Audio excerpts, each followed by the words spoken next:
ಶಿಸ್ತಿನ ಪಕ್ಷದಲ್ಲಿ ಯಾಕೆಷ್ಟು ನಿರ್ಲಕ್ಷ್ಯ? ಬಿಜೆಪಿ ರಾಷ್ಟ್ರೀಯ ಅಧ್ಯಕ್ಷರ ನೇಮಕಾತಿ ಯಾವಾಗ? ನೇಮಕಾತಿ ಆದ್ರೆ ಬಿಜೆಪಿ ರಾಷ್ಟ್ರೀಯ ಅಧ್ಯಕ್ಷರಾಗೋದು ಯಾರು? ಈಗ ಕೇಳಿ ಬರ್ತಿರ್ತಕ್ಕಂತ ಆ ನಾಲ್ವರ ಹೆಸರು ಏನು? ಮಹಿಳಾ ರಾಷ್ಟ್ರಾಧ್ಯಕ್ಷರ ನೇಮಕಾತಿ ಪ್ರಕ್ರಿಯೆ ನಡೆಯೋದು ಎಷ್ಟು ಪರ್ಸೆಂಟ್ ನಿಜ?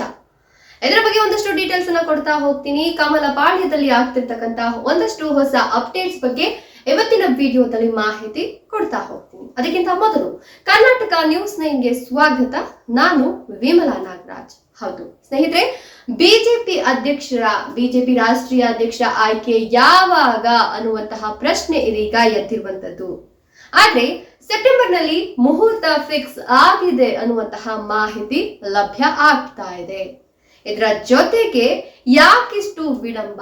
ಶಿಸ್ತಿನ ಸಿಪಾಯಿ ಅಂತ ಕರೆಸ್ಕೊಳ್ತಿರ್ತಕ್ಕಂಥ ಕಮಲಪಾಳ್ಯದಲ್ಲೇ ರಾಜ್ಯಾಧ್ಯಕ್ಷರ ಅಥವಾ ರಾಷ್ಟ್ರಾಧ್ಯಕ್ಷರ ನೇಮಕಾತಿ ವಿಚಾರದಲ್ಲಿ ಯಾಕಿಷ್ಟು ವಿಳಂಬ, ಯಾಕಿಷ್ಟು ಗೊಂದಲ ಅನ್ನೋದು ಸದ್ಯದ ಕುತೂಹಲ.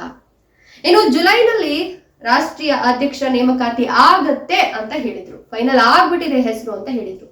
ಅದಾದ ನಂತರ ಮೋದಿ ಅವರು ವಿದೇಶಿ ಪ್ರಯಾಣವನ್ನ ಮಾಡ್ತಾ ಇದ್ದಾರೆ, ವಿದೇಶಿ ಪ್ರವಾಸವನ್ನ ಮಾಡ್ತಾ ಇದ್ದಾರೆ. ಸೊ ಆಗಲ್ಲ, ವಿದೇಶಿ ಪ್ರವಾಸ ಮುಗಿದ ಮೇಲೆ ಮಾಡ್ತೀವಿ ಅಂತ ಹೇಳಿದ್ರು, ಅದು ಕೂಡ ಆಗಲಿಲ್ಲ.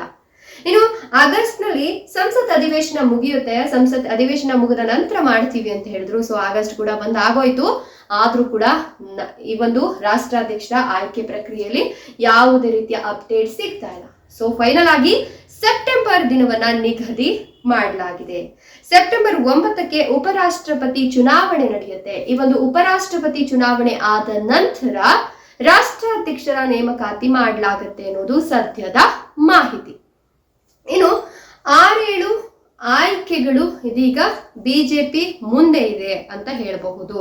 ಹೌದು, ಈ ಒಂದು ಆಯ್ಕೆಗೆ ಸಂಬಂಧಪಟ್ಟಂತೆ ಸಾಕಷ್ಟು ಕಸರತ್ತನ್ನ ಕೂಡ ಬಿಜೆಪಿ ಮಾಡಬೇಕಾಗತ್ತೆ. ಯಾಕಂತಂದ್ರೆ ಹಂಗಾಮಿ ಅಧ್ಯಕ್ಷರಾಗಿ ಜೆ.ಪಿ. ನಡ್ಡಾ ಇರುವಂತಹ ಸಂದರ್ಭದಲ್ಲಿ ಜೆ.ಪಿ. ನಡ್ಡಾ ಅವರ ಒಂದು ಸ್ಥಾನಕ್ಕೆ ಅಥವಾ ಜೆ.ಪಿ. ನಡ್ಡಾ ಅವರ ಒಂದು ಬದಲಾವಣೆ ವಿಚಾರದಲ್ಲಿ ಸಾಕಷ್ಟು ಗೊಂದಲಗಳು ಉಂಟಾಗುತ್ತೆ. ಯಾಕಂತಂದ್ರೆ ಜಿಲ್ಲಾಧ್ಯಕ್ಷರು ಅಥವಾ ಈ ಒಂದು ಜಿಲ್ಲಾ ಮಟ್ಟದಲ್ಲಿ ಆಗಿರಬಹುದು, ರಾಜ್ಯ ಮಟ್ಟದಲ್ಲಿ ಅಧ್ಯಕ್ಷರನ್ನ ನೇಮಕಾತಿ ಮಾಡೋದು ಸ್ವಲ್ಪ ಸುಲಭದ ವಿಚಾರ. ಆದ್ರೆ ರಾಷ್ಟ್ರ ಮಟ್ಟದಲ್ಲಿ ರಾಷ್ಟ್ರಾಧ್ಯಕ್ಷರನ್ನ ನೇಮಕ ಮಾಡೋದಿದೆಯಲ್ಲ, ಅದು ಅಷ್ಟು ಸುಲಭದ ವಿಚಾರ ಅಲ್ಲ. ಯಾಕಂತಂದ್ರೆ ರಾಜ್ಯಸಭಾ ಸಭಾಪತಿ ಆಗಿನೂ ಕೂಡ ಈ ಒಂದು ರಾಷ್ಟ್ರ ಅಧ್ಯಕ್ಷರು ಏನಿರ್ತಾರಲ್ಲ, ಬಿಜೆಪಿ ರಾಷ್ಟ್ರಾಧ್ಯಕ್ಷರು ಏನಿರ್ತಾರಲ್ಲ, ಅವರೇನೇನೆ ರಾಜ್ಯಸಭಾ ಸಭಾಪತಿಗಳಾಗಿನೂ ಕೂಡ ಕೆಲಸವನ್ನ ನಿಭಾಯಿಸಬೇಕಾಗತ್ತೆ. ಸೊ ಹಾಗಾಗಿ ಎಲ್ಲರನ್ನು ಕೂಡ ವಿಶ್ವಾಸಕ್ಕೆ ಯಾರು ತೆಗೆದುಕೊಳ್ತಾರೋ ಅಂತಹ ನಾಯಕರನ್ನ ಸೆಲೆಕ್ಟ್ ಮಾಡೋದು ಬಿಜೆಪಿಗೆ ಅಷ್ಟು ಸುಲಭದ ಮಾತಲ್ಲ. ಯಾಕಂತಂದ್ರೆ ಮಿತ್ರ ಪಕ್ಷದ ಶಾಸಕರು, ಸಂಸದರನ್ನ ಒಂದ್ ರೀತಿ ಅವರ ಒಂದು ಮುಷ್ಟಿಯಲ್ಲಿ ಇಟ್ಕೊಳ್ಳೋದು ಒಂದ್ ಕಡೆ ಆದ್ರೆ, ವಿರೋಧ ಪಕ್ಷದ ನಾಯಕರನ್ನು ಕೂಡ ತನ್ನ ಮುಷ್ಟಿಯಲ್ಲಿ ಇಟ್ಕೊಳ್ಬೇಕು. ಅವರಿಗೆ ಏನೆಲ್ಲ ಎಚ್ಚರಿಕೆಗಳನ್ನ ಕೊಡ್ಬೇಕು ಅಥವಾ ಏನೆಲ್ಲ ಸವಾಲುಗಳನ್ನ ಎದುರಿಸಲಿಕ್ಕೆ ಸಿದ್ಧವಾಗಿರ್ಬೇಕು, ಇದೆಲ್ಲವನ್ನ ಕೂಡ ನೋಡ್ಕೊಳ್ತಕ್ಕಂಥ ಕೆಪಾಸಿಟಿ ಎಲ್ಲ ಇರ್ತಕ್ಕಂಥವ್ರನ್ನ ನೋಡಿ ಅಧ್ಯಕ್ಷರನ್ನಾಗಿ ಮಾಡ್ಬೇಕಾಗತ್ತೆ. ಇಲ್ಲ ಅಂತ ಅಂದ್ರೆ ಬಿಜೆಪಿ ಗೊಂದಲದ ಕೂಡಾಗಿ ಪರಿಣಮಿಸ್ಬಿಡುತ್ತೆ. ಹಾಗಾಗಿ ಎಲ್ಲೋ ಒಂದ್ ಕಡೆ ಈಗ ಬಿಹಾರ ವಿಧಾನಸಭಾ ಎಲೆಕ್ಷನ್ ಬರ್ತಾ ಇದೆ, ಪಶ್ಚಿಮ ಬಂಗಾಳ ವಿಧಾನಸಭಾ ಎಲೆಕ್ಷನ್ ಬರ್ತಾ ಇದೆ. ಸೊ ಈಗ ರಾಷ್ಟ್ರಾಧ್ಯಕ್ಷರ ನೇಮಕಾತಿ ವಿಚಾರದಲ್ಲಿ ಸ್ವಲ್ಪ ಬಿಜೆಪಿ ಎಡವಿತು ಅಂತ ಹೇಳಿದ್ರು ಕೂಡ ಬಿಹಾರ ಇರಬಹುದು, ಪಶ್ಚಿಮ ಬಂಗಾಳ ಇರಬಹುದು, ಈ ಒಂದು ಎಲ್ಲಾ ಚುನಾವಣೆಯಲ್ಲೂ ಕೂಡ ಬಿಜೆಪಿಗೆ ಹಿನ್ನಡೆ ಆಗ್ತಕ್ಕಂಥ ಸಾಧ್ಯತೆ ಇದೆ.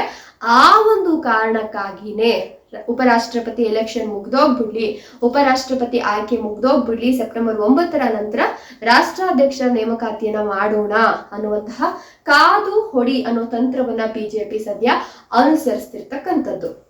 ಇನ್ನು ಸಂಘಟನಾತ್ಮಕ ಕೌಶಲ್ಯ ಇರಬೇಕಾಗತ್ತೆ, ಆಡಳಿತಾತ್ಮಕ ಸಾಮರ್ಥ್ಯ ಇರಬೇಕಾಗತ್ತೆ, ಚುನಾವಣೆಯನ್ನ ಎದುರಿಸಿರ್ತಕ್ಕಂಥ ಅನುಭವ ಇರಬೇಕಾಗತ್ತೆ. ಇದೆಲ್ಲದರ ಜೊತೆಗೆ RSS ಒಪ್ಪಿಗೆ ತುಂಬಾನೇ ಇಂಪಾರ್ಟೆಂಟ್ ಈ ಒಂದು ರಾಷ್ಟ್ರಾಧ್ಯಕ್ಷರ ಸ್ಥಾನಕ್ಕೆ ಒಬ್ಬರನ್ನ ಏರಿಸಬೇಕು ಅಂದ್ರೆ. ಸೊ ಇದೆಲ್ಲವನ್ನ ಇರ್ತಕ್ಕಂಥ ಒಬ್ಬ ನಾಯಕನನ್ನ ಹುಡುಕೋದು ಬಿಜೆಪಿಗೆ ದೊಡ್ಡ ಕೆಲಸವೇ ಸರಿ. ಹಾಗಾಗಿ ಸೆಪ್ಟೆಂಬರ್ ವರ್ಗು ಕೂಡ ಕಾದು ನಂತರ ಸೆಲೆಕ್ಟ್ ಮಾಡೋಣ ಅಂತ ಬಿಜೆಪಿ ಕಾದು ಹೊಡೆಯುವ ತಂತ್ರದಲ್ಲಿ ಬ್ಯುಸಿ ಆಗಿದೆ ಅಂತ ಹೇಳಬಹುದು. ಸೊ ಈಗ ಉಪರಾಷ್ಟ್ರಪತಿ ಒಂದು ಎಲೆಕ್ಷನ್ ಮುಗಿದ ನಂತರ ಆ ಒಂದು ಆಯ್ಕೆ ಪ್ರಕ್ರಿಯೆಯನ್ನ ಮಾಡ್ಕೊಳ್ಳೋಣ ಅಂತ ಅಂದ್ಬಿಟ್ಟು ಸೈಲೆಂಟ್ ಆಗಿದೆ. ಇನ್ನು ರಾಜ್ಯ ಮಟ್ಟದ ನೀತಿಯಲ್ಲಿ ಬದಲಾವಣೆ ಆಗತ್ತೆ, ಅದರ ಜೊತೆಗೆ ಪದಾಧಿಕಾರಿಗಳ ಬದಲಾವಣೆ ಆಗುತ್ತೆ, ಸಂಸತ್ನಲ್ಲಿ ಒಮ್ಮತದ ನಿರ್ವಹಣೆ ಆಗುತ್ತೆ, ಕಾರ್ಯತಂತ್ರದಲ್ಲಿ ಹೊಸತನ ಬರುತ್ತೆ. ಜೊತೆಗೆ ಬಿಹಾರ ಪಶ್ಚಿಮ ಬಂಗಾಳ ಎಲೆಕ್ಷನ್ ಏನಿದೆಯಲ್ಲ, ಇದಕ್ಕೆ ಕಾರ್ಯತಂತ್ರವನ್ನ ರೂಪಿಸಲಿಕ್ಕೆ ಸಮರ್ಥನಾಗಿರ್ತಕ್ಕಂಥ ನಾಯಕನನ್ನ ಹುಡುಕೋದು ತುಂಬಾನೇ ಇಂಪಾರ್ಟೆಂಟ್. ಸೊ ಇದಕ್ಕೆಲ್ಲದಕ್ಕಿಂತ ಮುಖ್ಯವಾಗಿ ಲೇಡಿ ಟೈಗರ್ನ ತರಬೇಕು, ಬಿಜೆಪಿ ರಾಷ್ಟ್ರೀಯ ಅಧ್ಯಕ್ಷನಾಗಿ ಲೇಡಿ ಟೈಗರ್ನೇ ತರಬೇಕು ಅನ್ನುವಂಥದ್ದು ಸದ್ಯ ಕೇಳಿ ಬರ್ತಿರ್ತಕ್ಕಂಥ ಒಂದಷ್ಟು ಕುತೂಹಲಕಾರಿ ವಿಷಯ ಅಂತ ಹೇಳಬಹುದು. ಹಾಗಾದ್ರೆ ಬಿಜೆಪಿಯ ರಾಷ್ಟ್ರೀಯ ಅಧ್ಯಕ್ಷರಾಗಿ ಯಾವ ಲೇಡಿ ಆಯ್ಕೆ ಆಗ್ತಾರೆ ಅಂತ ಹೇಳಿದ್ರೆ ಸದ್ಯಕ್ಕೆ ನಿರ್ಮಲಾ ಸೀತಾರಾಮನ್ ಅವರ ಹೆಸರು ಮುಂಚೂಣಿಯಲ್ಲಿದೆ. ನಿರ್ಮಲಾ ಸೀತಾರಾಮನ್ ಅವರನ್ನ ಈ ಒಂದು ಬಿಜೆಪಿ ರಾಷ್ಟ್ರೀಯ ಅಧ್ಯಕ್ಷರ ಸ್ಥಾನಕ್ಕೆ ತರಬೇಕು ಅನ್ನೋದು ಬಿಜೆಪಿ ವಲಯದಲ್ಲಿ ಇರ್ತಕ್ಕಂಥ ಒಂದು ಆಯ್ಕೆ ಅಂತ ಹೇಳಬಹುದು. ಇನ್ನುಳಿದಂತೆ 4 ಹೆಸರು ಕೂಡ ಈಗ ಓಡಾಡ್ತಿರುವಂತದ್ದು. ಕೇಂದ್ರ ಸಚಿವರಾಗಿರ್ತಕ್ಕಂಥ ಶಿವರಾಜ್ ಸಿಂಗ್ ಚೌಹಾಣ್ ಆಗಿರಬಹುದು, ಜೊತೆಗೆ ಶಿಕ್ಷಣ ಸಚಿವರಾಗಿರ್ತಕ್ಕಂಥ ಧರ್ಮೇಂದ್ರ ಪ್ರಧಾನ್ ಆಗಿರಬಹುದು, ಪರಿಸರ ಮತ್ತೆ ಅರಣ್ಯ ಸಚಿವರಾಗಿರ್ತಕ್ಕಂಥ ಭೂಪೇಂದ್ರ ಯಾದವ್ ಆಗಿರಬಹುದು, ಇನ್ನು ಹಿರಿಯ ಬಿ.ಡಿ. ಶರ್ಮಾ ಆಗಿರಬಹುದು. ಇವರ 4 ಜನರ ಹೆಸರು ಕೇಳಿ ಬರ್ತಾ ಇದೆ. ಬಟ್ ಇನ್ನೂ ಕೂಡ ಯಾರ ಹೆಸರು ಕೂಡ ಫೈನಲ್ ಆಗಿಲ್ಲ. ಸೊ ಕೇಂದ್ರ ಸಮಿತಿಯಲ್ಲಿ ಈ ಒಂದು ವಿಚಾರಕ್ಕೆ ಸಂಬಂಧಪಟ್ಟಂತೆ ಪ್ರಸ್ತಾಪವನ್ನ ಮಾಡಿ ಆ ನಂತರ ಬಿಜೆಪಿ ರಾಷ್ಟ್ರೀಯ ಅಧ್ಯಕ್ಷರನ್ನ ಆಯ್ಕೆ ಮಾಡ್ತೀವಿ ಅನ್ನುವಂಥದ್ದು ಬಿಜೆಪಿ ವಲಯದ ಸದ್ಯದ ಪರಿಸ್ಥಿತಿ.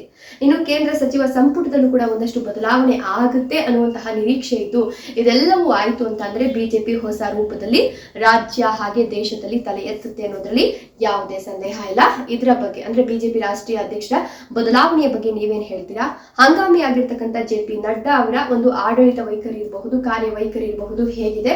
ಇದರ ಬಗ್ಗೆ ನಿಮ್ಮ ಅನಿಸಿಕೆ ಅಭಿಪ್ರಾಯಗಳನ್ನ ಕಮೆಂಟ್ ಮಾಡಿ. ವಿಡಿಯೋ ಇಷ್ಟ ಲೈಕ್ ಕೊಟ್ಟು ಶೇರ್ ಮಾಡಿ. ತಪ್ಪದೆ ನಮ್ಮ ಚಾನಲ್ ಅನ್ನ ಸಬ್ಸ್ಕ್ರೈಬ್ ಮಾಡ್ಕೊಳ್ಳಿ. Thank you.